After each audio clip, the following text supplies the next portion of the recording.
ஜனவரி 9ஆம் தேதி அந்த மைக் கொஞ்சம் கீழே இருக்கும். தேசிய முற்போக்கு திராவிட சபையில் நடத்திருக்கின்ற மக்கள் உரிமை மீட்பு மாநாடு 2.0 அதற்காக இன்று அடிக்கல் நாட்டியிருக்கோம். நாங்கள் இந்த மாநாடு கிட்டத்தட்ட 150 ஏக்கரால மாநாடுக்கு தேர்வு செய்திருக்கோம். அதே போல கார் பார்க்கிங் 4 பகுதியில் கிட்டத்தட்ட ஒரு பகுதியிலும் 50 ஏக்கரா மொத்தம் 200 ஏக்கரா கார் பார்க்கிங் ஏற்பாடு செய்திருக்கோம்.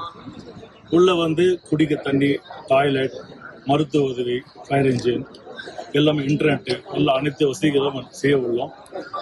இதனுடைய ஏற்பாடுகளை நம்முடைய கடலூர் மாவட்டத்துடைய செயலாளர் சிவக்கொழுந்தும் உமானத்தவர்கள் மேற்கொள்வார்கள். மொத்தம் எவ்வளவு தொண்டர்கள் சார் வருவாங்க சொல்லுவாங்க, பின்னாடி சொல்றாங்க. இது ஆரம்பிச்சிருக்கு இல்லையா, மாநாட்டு பண்ணி பின்னாடி சொல்றாங்க.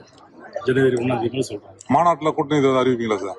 அதான் ஆல்ரெடி எங்க பொதுச்செயலர் சொல்லியிருக்காங்க இல்லையா, மாநாட்டில் எங்களுடைய நிலைப்பாடு கண்டிப்பாக நாங்கள் அறிவிப்போம். அதெல்லாம் அதுக்கு பிறகுதான் கூட்டணி அமைக்கணும், எந்த தொகுதி அதுக்கு தெரிஞ்ச பிறகு பின்னாடி அறிவிப்போம். பிளே ஸ்டோர் மற்றும் ஆப் ஸ்டோரில் இருந்து பாலிமர் செயலியை QR கோடு மூலம் பதிவிறக்கம் செய்யுங்கள். செய்திகளை உடனுக்குடன் பெறுங்கள்.